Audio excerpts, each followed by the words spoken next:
उत्तर प्रदेश के दिन भर की ताजा और बड़ी खबरों में आपका स्वागत है। शुरू करते हैं फटाफट न्यूज। अगले 4 दिन झुलसाएगी गर्मी, फिर 11 से बदलेगा मौसम का मिजाज। तूफान के साथ रहेगी भीषण बारिश। उत्तर प्रदेश में जून की शुरुआत गर्मी के तीखे तेवरों से हो रही है।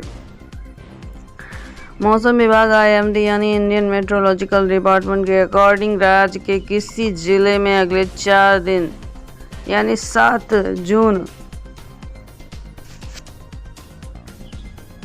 की बात तो छोड़ ही दीजिए, वो बीत चुका है। 8 जून से 10 जून तक गर्म हवाएं चलती रहेंगी।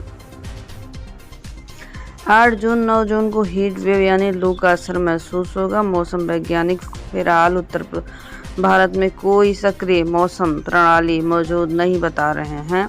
वेस्टर्न डिस्टर्बेंस यानी पश्चिमी विक्षोभ कमजोर पड़ चुका है। पूरी यूपी में लो प्रेशर लाइन बनी हुई है।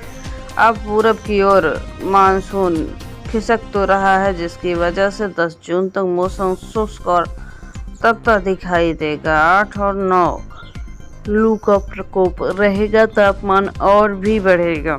11 जून के बाद करवट लेगा मौसम, बारिश और आंधी तूफान की बात है।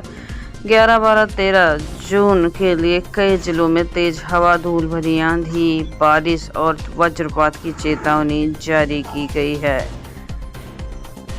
IMD यानी इंडियन मेट्रोलॉजिकल डिपार्टमेंट के अकॉर्डिंग 11, 12, 13 जून को जिन जिलों में बारिश, आंधी, वज्रपात की आशंका है उनमें शामिल हैं गोंडा, बलरामपुर, श्रावस्ती, बहराइच, लखीमपुर खीरी, सीतापुर, बाराबंकी, सुल्तानपुर, अयोध्या, अम्बेडकर नगर, रामपुर, बरेली, पीलीभीत, शाहजहांपुर, प्रयागराज, सोनभद्र, मिर्जापुर, चंदौली, वाराणसी, जौनपुर, गाजीपुर, आजमगढ़, मऊ, बलिया, देवरिया, गोरखपुर, बस्ती, कुशीनगर, महाराजगंज, सिद्धार्थनगर के आसपास के इलाके। इन जिलों में कुछ स्थान पर वज्रपात यानी आकाशीय बिजली गिरने की संभावना तो जताई जा रही है। प्रशासन ने लोगों को सावधानी बरतने के लिए खुले स्थानों से दूर रहने और मौसम से जुड़े अलर्ट पर नजर रखने की अपील की है।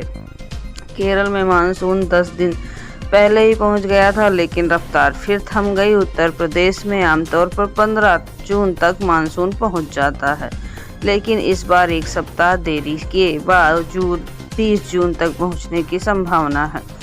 मौसम विभाग का मानना है कि फिलहाल मौसम की गति धीमी है और उसे उत्तर भारत में आने में थोड़ा समय लग सकता है। जब तक मानसून नहीं आता तब तक प्रदेश में गर्मी और लू का असर बना रहेगा। रविवार को सांसद प्रिया सरोज संग रिंकू सिंह की सगाई। अखिलेश यादव समेत कई VIP शामिल होंगे। Team India star Rinku Singh और समाजवादी पार्टी SP की युवा सांसद प्रिया सरोज बहुत जल्दी शादी के पवित्र रिश्ते में बनने वाली हैं। 8 जून को लखनऊ में सगाई कार्यक्रम होगा। साहब तो CM की भी नहीं सुनते, योगी आदित्यनाथ के फैसलों को ताक पर रखकर मुख्य सचिव ले रहा फैसला। जानिए पद और पावर का कैसे इस्तेमाल करने लगा है। यूं तो उत्तर प्रदेश की सरकार में बतौर मुख्य सचिव मनोज कुमार सिंह अपने फैसलों को लेकर हमेशा सुर्खियों में रहते हैं। उनके कई ऐसे भी फैसले हैं जिससे कभी कभार यूपी सरकार को भी फजीहत उठानी पड़ती है। रक्षा मंत्री बोले भारत को जल युद्ध में हराएंगे। कहा भारत जानबूझकर चिनाब का पानी कंट्रोल कर रहा है, सीक्रेट बातचीत से इनकार कर रहा है। पाकिस्तान के रक्षा मंत्री ख्वाजा आसिफ ने गीदड़ भभकी देते हुए कहा है कि उनका देश भारत को वाटर वॉर में हराएगा। शनिवार को मीडिया से बात करते हुए आसिफ ने कहा चिनाब नदी में जल प्रवाह सामान्य से काफी कम है, भारत जानबूझकर इसे कंट्रोल कर रहा है। आसिफ ने दावा किया कि भारत कन्वेंशन पारंपरिक रूप से युद्ध में हार चुका है और अब हम उसे जल युद्ध में भी हराएंगे। उन्होंने कहा उन अफवाहों को खारिज किया जिसमें कहा गया कि भारत और पाकिस्तान के बीच सीक्रेट कोई बातचीत चल रही थी। पाकिस्तान की नदियों को 21% पानी की कमी।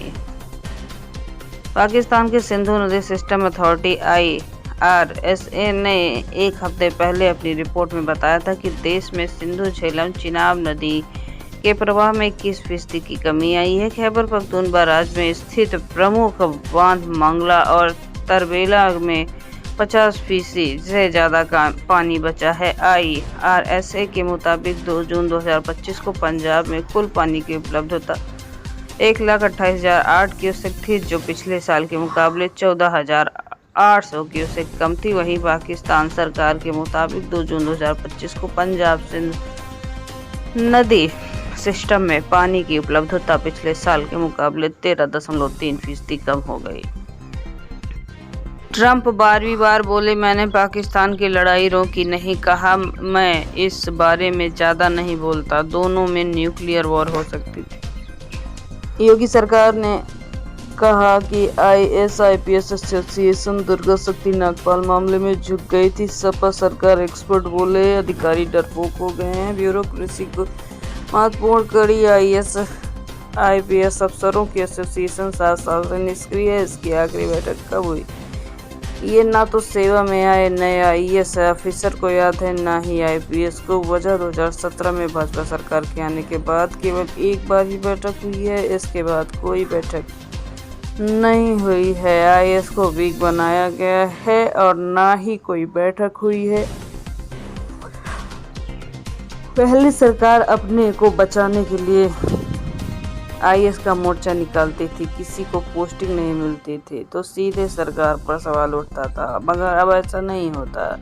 ये हाल IPS का भी है। आखिर क्या वजह है कि संगठन खामोश है? क्या इसके पीछे कोई दबाव है? ब्यूरोक्रेसी के भीतर की खेमेबाजी और प्राथमिकता की कमी ने इन्हें निष्क्रिय कर दिया।